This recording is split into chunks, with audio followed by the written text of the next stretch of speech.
অতিরিক্ত নিরাপত্তারক্ষীর যে বহর, যে তামঝাম, সেটুকু যদি কমানো হয় তাতে অপরাধ কোথায় আছে? কর্মীদের সঙ্গে মিশি রাস্তাঘাটে এখনো রোজ একা চলাফেরা করি, কি এসে গেল?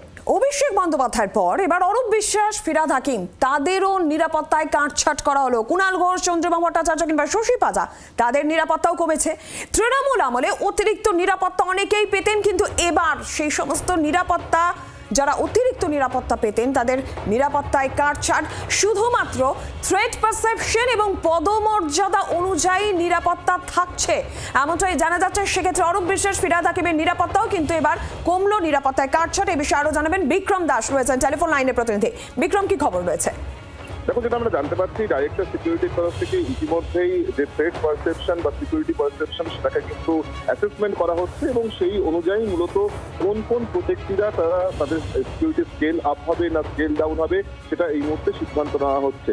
মূলত যেটা জানা যাচ্ছে যে ইতিমধ্যেই যে সমস্ত প্রজেক্টরা মূলত এমএলএ থেকে শুরু করে এমপি বা এক্স মিনিস্টার বা বিভিন্ন রাজনৈতিক নেতারা যে সিকিউরিটি পেতেন, সেখানে অতিরিক্ত যে সিকিউরিটি থাকতো, অর্থাৎ তারা যে ক্যাটাগরি সিকিউরিটি পান, যার থেকে অতিরিক্ত যে স্থানীয় থানার পুলিশ দেওয়া হতো বা পুলিশ লাইন থেকে পুলিশ অধিকারিতা থাকতো, সেই পুলিশ কিন্তু ইতিমধ্যে উইথড্র করা হচ্ছে। অর্থাৎ অতিরিক্ত যে পুলিশ সিকিউরিটির জন্য থাকতো সেগুলিকে উইথড্র করা হচ্ছে এবং তাদের ক্যাটাগরিগুলোকেও কিন্তু ইতিমধ্যে এক্সামিন করা হচ্ছে, অ্যাসেস করা হচ্ছে যে কার স্কেল বাড়ানো হবে, কার স্কেল কমানো হবে।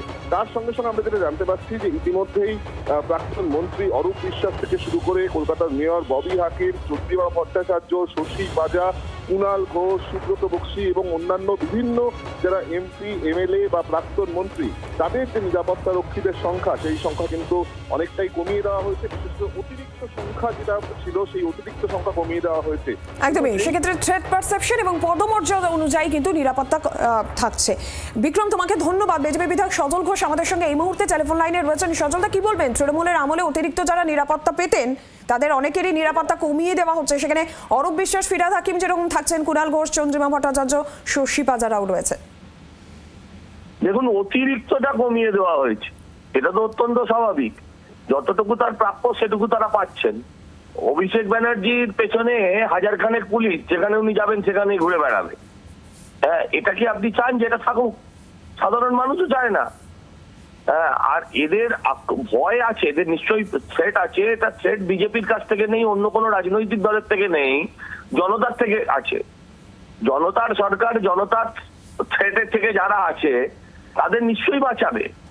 কিন্তু তাই বলে এই যে পুলিশের তামঝাম, এক একজনের সঙ্গে, আমি বলি ফিরহাদ হাকিমের যে নিরাপত্তারক্ষী ছিল, হ্যাঁ, তারা তো পুরসভার ভেতরে সর্বত্র ঢুকে যেতেন, মাঝে মাঝে হাউসেও ঢুকে যেতেন তারা। এই অতিরিক্ত নিরাপত্তারক্ষী কমিয়ে দেওয়া হয়েছে।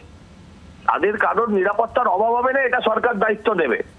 কিন্তু এই অতিরিক্ত নিরাপত্তারক্ষীর যে বহর, যে তামঝাম, সেটুকু যদি কমানো হয় তাতে অপরাধ কোথায় আছে? সজলদা, ধন্যবাদ আপনাকে। তৃণমূল বিধায়ক কুণাল ঘোষ আমাদের সঙ্গে এই মুহূর্তে টেলিফোন লাইনে রয়েছেন। কুণালদা, আপনি সজলদার বক্তব্য শুনছিলেন। থ্রেট পারসেপশন এবং সেক্ষেত্রে থ্রেট পারসেপশন এবং পদমর্যাদা অনুযায়ী এবার নিরাপত্তা থাকছে। অতিরিক্ত যে নিরাপত্তা ছিল সেসব নিরাপত্তা এবার থাকছে না। কি বলবেন এই সিদ্ধান্তে? দেখুন, এই নিয়ে আলাদা করে কোনো বক্তব্য রাখবো না। আমি শুধু এটুকু আমার প্রসঙ্গটি বলি যে আমার যে নিরাপত্তার বিষয়টি ছিল সেটি রাজ্য সরকারের দেওয়া নয়, অবশ্যই কলকাতা পুলিশ, বাট কোর্টের নির্দেশে।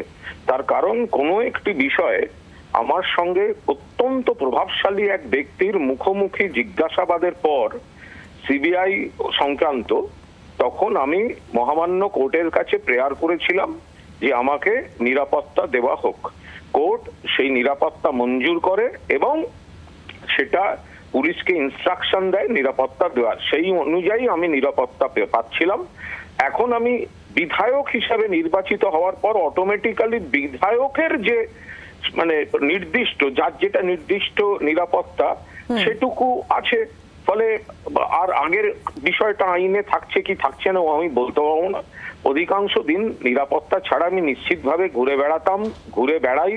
ফলে থাকা এবং না থাকা দুটোকে আমি কার্যত সমানভাবে দেখি, কিন্তু একটা নির্দিষ্ট পরিস্থিতিতে আমি কোর্টের কাছে চেয়েছিলাম, কোর্ট আমায় দিয়েছিল।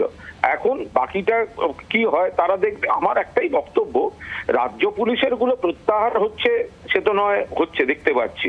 তাহলে এতদিন ধরে কেন্দ্রীয় বাহিনী নিয়ে যে বিজেপির আধা নেতা, ছোট নেতা, সিকি নেতারা ঘুরে বেড়ালেন এবং এখনো বেড়াচ্ছেন, তো সেগুলো কি অপচয় এবং বাহুল্য নয়?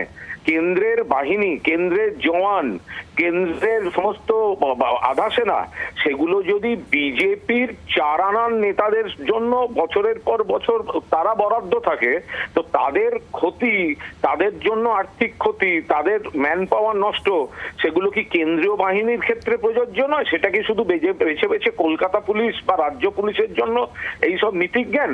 এইটা তো স্পষ্টভাবে দেখা যাচ্ছে কারা কোনভাবে কি বলছে। এই যে জ্ঞানের কথা, এই জ্ঞানের কথাগুলো তো এটা উচিত, ওটা উচিত। আরে ভাই, কেন্দ্রীয় বাহিনীটা তাহলে পশ্চিমবঙ্গের বিজেপির 4 আনার নেতাদের, আমি বড় নেতার কথাও বলছি না, 4 আনার নেতাদের জন্য বরাদ্দ ছিল, যাদের মুখও কেউ চেনে না তাদের জন্য বরাদ্দ ছিল।